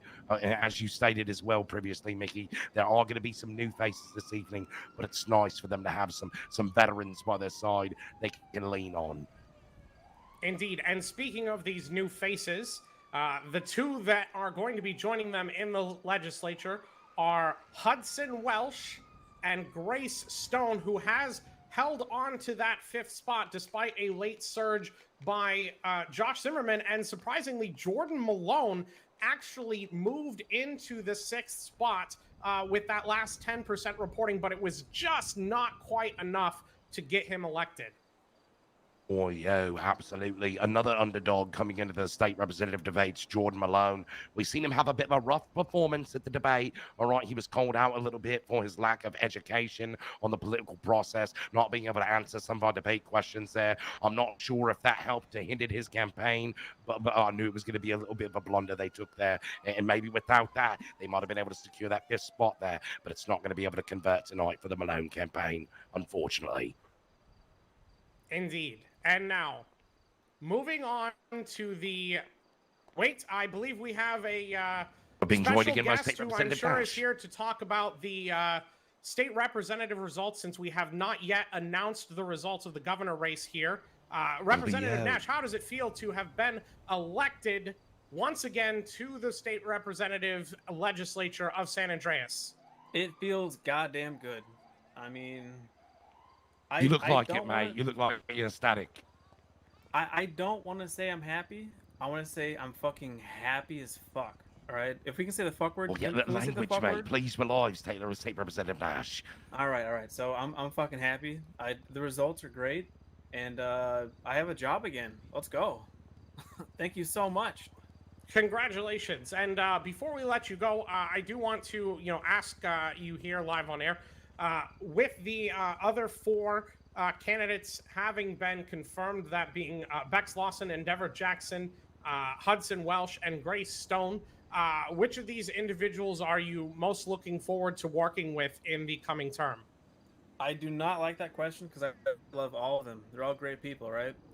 I am interested, however, though, in working with Grace Stone because I'm not really sure about her platform. Actually, Hudson Welsh too. I really don't know about them. I know the incumbents. I've worked with them for 4 months, but I'm excited to see what the new people are going to bring to the table. I think that we're going to have a lot of fun. We're going to work hard together, and I'm excited. Incumbents. Yeah, that's a great way to think about it. Thank you so much for joining us once again, Representative Nash, and congratulations on your re-election. Hey, what was your name again, sir? Mickey Rivers. Mr. Rivers and Mr. Nigel Worcestershire. Mr. Nigel's Worcestershire. You guys have been great tonight. I really appreciate everyone here involved in production. Everyone's been sick, and thank you so much. Absolutely, State Representative Nash. Absolute pleasure to have you on again, mate, and we appreciate your support throughout the evening with the broadcast. All right. Ladies and gentlemen, State Representative Mon Nash going to be holding on to a seat tonight. And for those of you at home that still have little ones awake and are watching the broadcast, for all of us here at CNT and Weazel News, I do apologise for State Representative Nash, colourful language here this evening. But as we can all expect, he's rather ecstatic for holding on to a seat here, all right? If you're going to write the letters, direct them to Mr. Ramsey Thompson of CNT. That's right. Indeed. And before we go ahead and announce the results of the governor election, we would like to bring on some more of our state representative candidates who have been elected today to have them speak about their victory here. Absolutely, and I'm excited to have them on. Who have you got waiting in the wings here first for us, Mickey? Let's find out. It looks like we have, yes, here we are with Representative Bex Lawson, another one of our incumbents who has, in fact, been reelected. Congratulations. Oh, thank you so Absolutely. much. Congratulations, State Representative Lawson. Yeah, no, I mean, I'm happy. I'm ready to get back to work, and I'm really happy to be serving with a great legislature. I think everyone involved is passionate and determined to really get to work. I think we're going to do some incredible things. Well, I think that the entire state has voiced their support for your vision and your campaign, and they are very excited to see what you and the other legislatures can get done in this term. Oh, absolutely. I think once we get started, we're really going to amaze people. Do you have any, words that you want to share with your voters at home for the support that they've shown you this evening? I think the first thing I want to really make clear is that, I'm always available to the public. If you look in your government app, I'm always there. I'm really eager to get back to answering questions, being able to help people, get legislation on the table. A big thing I want to do is really get your ideas to legislation and represent your thoughts and what you think is best for the state. So now that it's official, I'm back in. I'm eager to get started. So reach out anytime, and you can be part of that.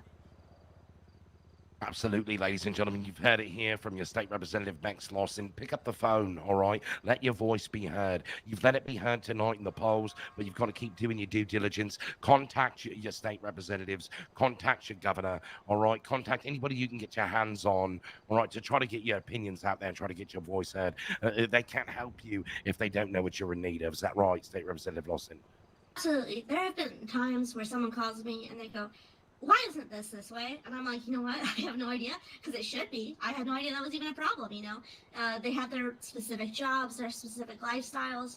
And while, state representatives try to represent the people, if you come from a specific walk of life, we love hearing, what you need and being able to help you, because your perspective is important too. Well, we certainly appreciate that. It's good to get a better understanding of how the people that we elect into office think about their campaigns, about the work that they do for the state, and we certainly appreciate time that you and your fellow candidates have taken today to share that with us. Absolutely, and I'm sure we'll be speaking in the future as we get things going. Sure thing, very exciting to get this next session of Congress underway here. We've got some fresh new faces you're going to be working with. What are your opinions on State Representative Grace Stone and Hudson Welsh coming aboard and going to be working with you alongside this congressional session? Well, I've not worked with them professionally, but I know them both socially, and I think they're both incredibly intelligent, empathetic people, which is really what the state needs.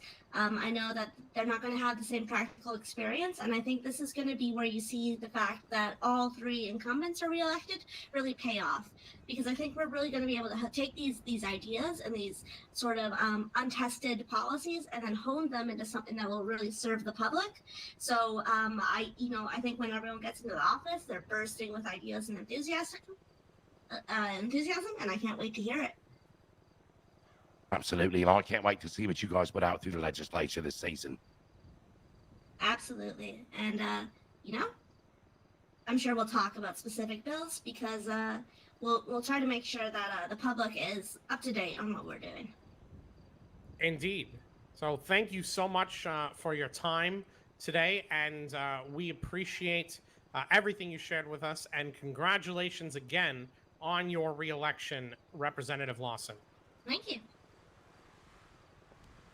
Congratulations again, ladies and gentlemen. State Representative Bex Lawson is going to be hanging onto a seat this evening.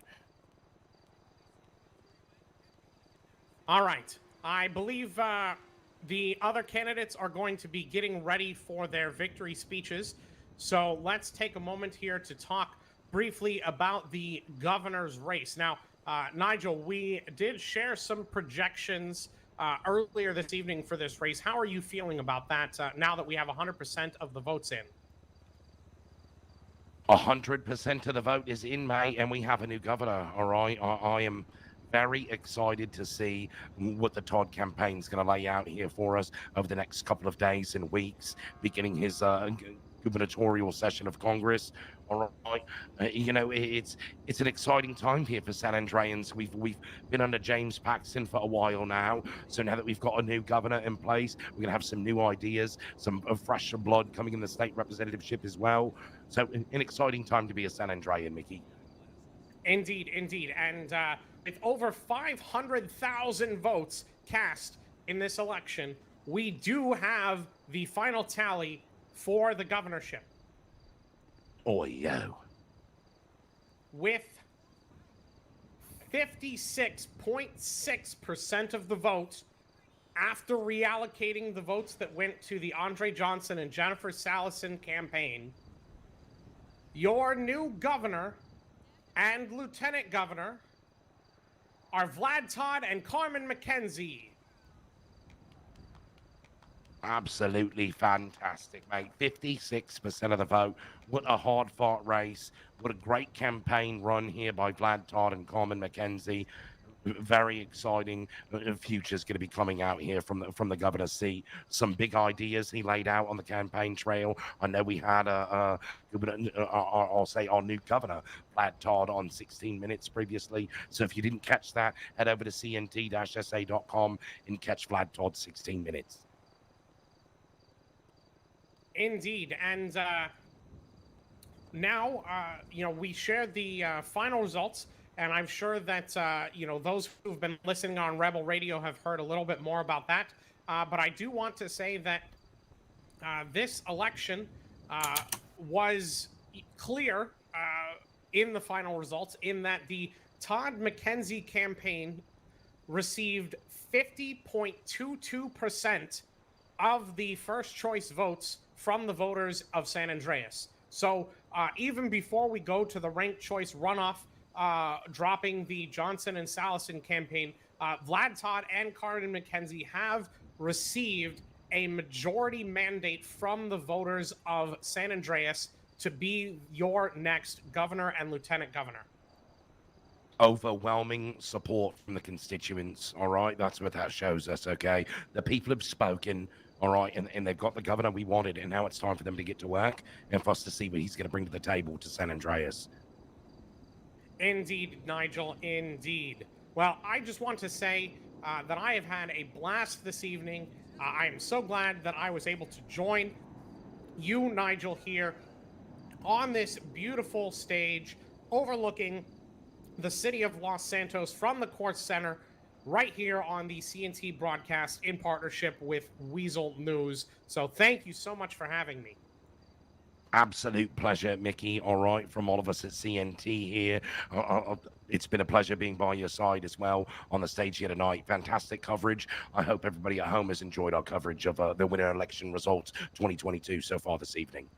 Indeed. And before my co-host here, Nigel, wraps things up for the evening, I would also like to give a shout out to our co-broadcasters over at Rebel Radio, who were doing the hard work of crunching through these numbers and giving you in-depth analysis. That was Gregory Stonefinger of Weazel News, as well as Ramses Thompson of CNT, who did a brilliant job handling things over there live on air with Rebel Radio.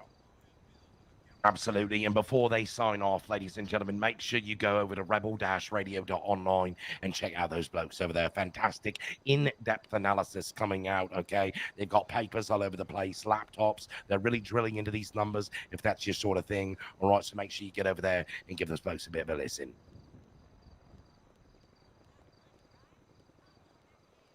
And ladies and gentlemen, our projections have been made, all right? We have a new governor. Okay, and we appreciate you tuning in. For all of us at CNT and Weazel News, for Mickey Rivers, I am Nigel Worcestershire, and this has been your winter election results 2022.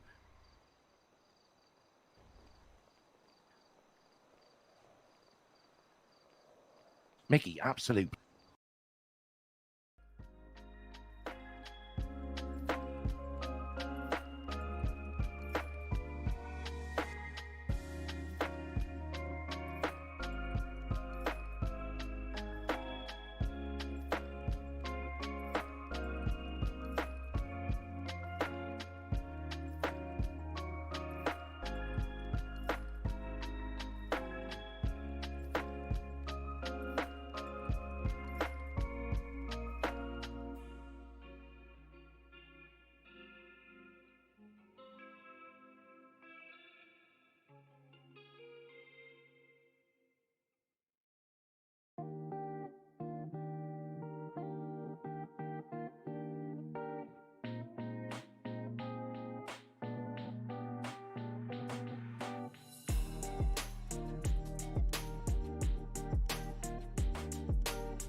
everybody's attendance tonight. Obviously, we've been a little bit of here, a little bit of there, getting things done. As per the results tonight, we wanted to bring up a couple of the candidates who decided to stay around for their final speeches. Can we get Vlad Todd and Carmen McKenzie up to the stage, please? Everybody, a round of applause for your new governors-elect. Appreciate you. Congratulations, you two. Thanks. I'll exit the stage for you too.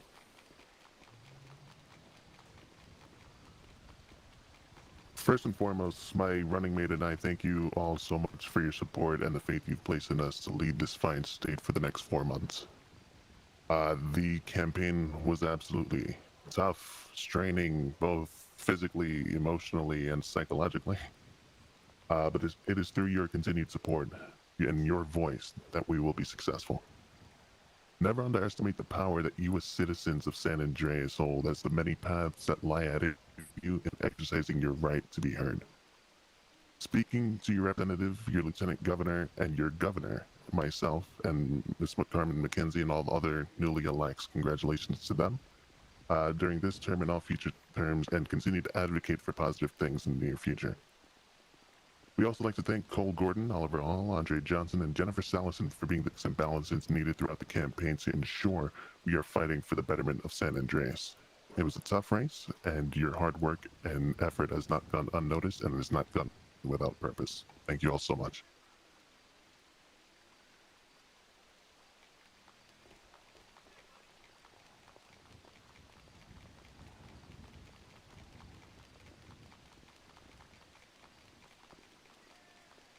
All right, come on. Did you already introduce yourself? Actually, no, you didn't. Come on. All right, everybody. And again, I'm Ramsey Thompson, CEO of CNT, and this is Merrill Ford here to introduce our state reps-elect. All right, ladies and gentlemen, pleasure to be with you all here tonight. Again, my name is Merrill Ford, Master of Ceremonies here tonight, as well as the owner of the fighting promotion, Blood Night Bouts. We'd like to first go ahead and say thank you to everyone who's tuned in, everyone who was here to watch the amazing elections go down and to watch our amazing democracy here of the state of San Andreas live at work.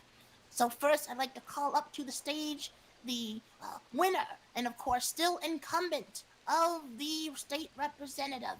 Please welcome incumbent state representative Bex Lawson.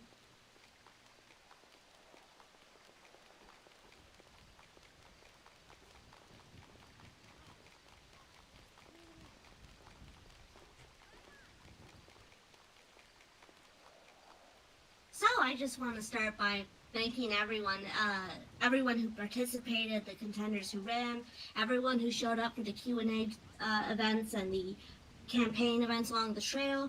I want to thank everyone who voted, because democracy is something you do. It's a series of actions that is incredibly important for the quality of life. And I'm honored that I'm going to be able to help bring things forward. I think I have already started with some incredible things, but I still have so much more left to do. And I'm very honored I'm going to be able to work on those ideas alongside my new and familiar colleagues in the legislature.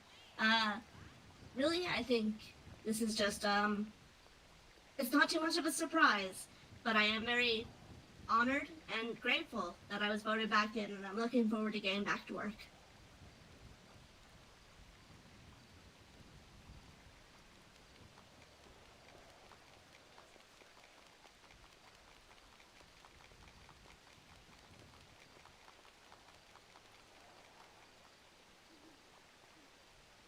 Who's next?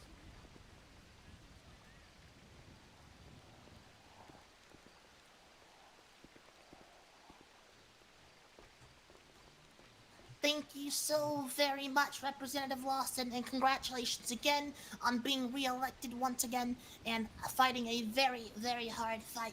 Once again, showing that you are very much a stalwart defender and advocate for democracy and, of course, San Andreas. Now we'd like to welcome to the stage the new representative that was elected, Mr. Hudson Welsh.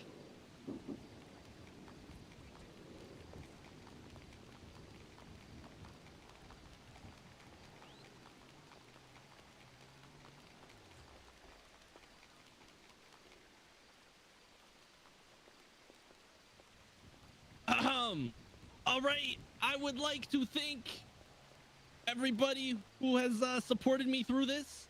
All of the state reps before me who helped mentor and kind of walk me through my upbringing into politics. They have all pretty much covered everything I would like to say. So the only things I'd like to add is I would like to thank my mom and my dad and my girlfriend and all my homies out there and all my YouTube subscribers who watch my Fortnite clips. You guys are all amazing. GG! All right, and what more can we expect from a man in a mask? All right. Again, thanks and congratulations. Now we're going to introduce another incumbent who's just won his office once again, and that would be Mon Nash. He's bringing up his favorite speech there. What?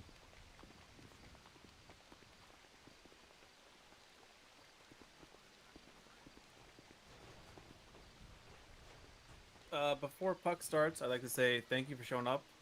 You guys are great. Puck, take it away.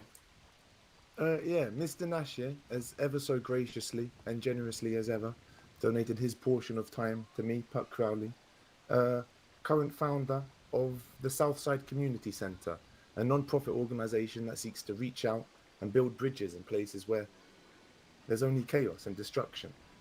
Mon Nash has been vital to my dream, and he really has been a source of inspiration and power. And seeing him here, heralded as our leader and king, it's a wonderful, wonderful thing. So thank you all very much, and please come and visit us down at the community center in Southside, where we'll take care of all your needs. And also, he told me to say that he had some really nice buses during this campaign. So good on Wyatt for those nice buses. Wyatt Diaz, you're an artist. I love you. Thank you. Thank you. Guys, have a great night. Congrats again. All right. That was it. Wyatt Diaz is so fucking sexy. Can we Love get that man. our next incumbent, Endeavor Jackson, up to the stage, please? Congratulations on winning your seat once again.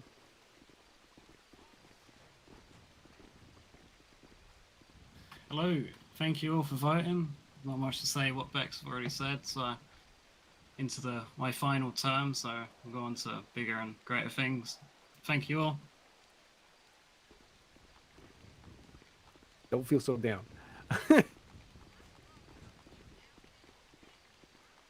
All right, everybody, and last but not least, can we have Grace Stone come up to the stage, please? Congratulations, Grace. It's wonderful to see you up here. Thank you. Mm-hmm. Oh boy. I have I have a lot of people I need to thank, but I'm gonna try to keep it short and sweet. Paxton.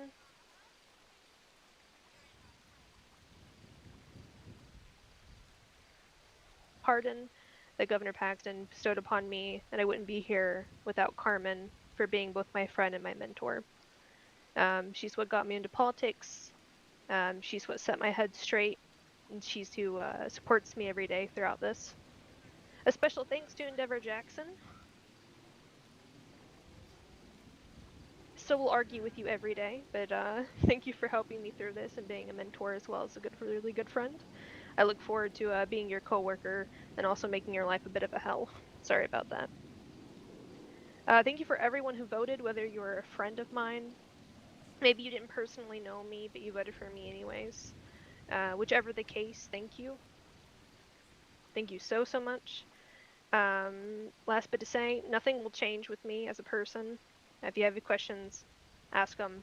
If you need me to be there for you, I will be. Last but not least, I want to thank some of the CNT guys. Wyatt, Ramsey, Kara, you guys have been absolutely incredible throughout this whole process. Extremely communicative, and also now I would like to say my good friends. So, thank you very much.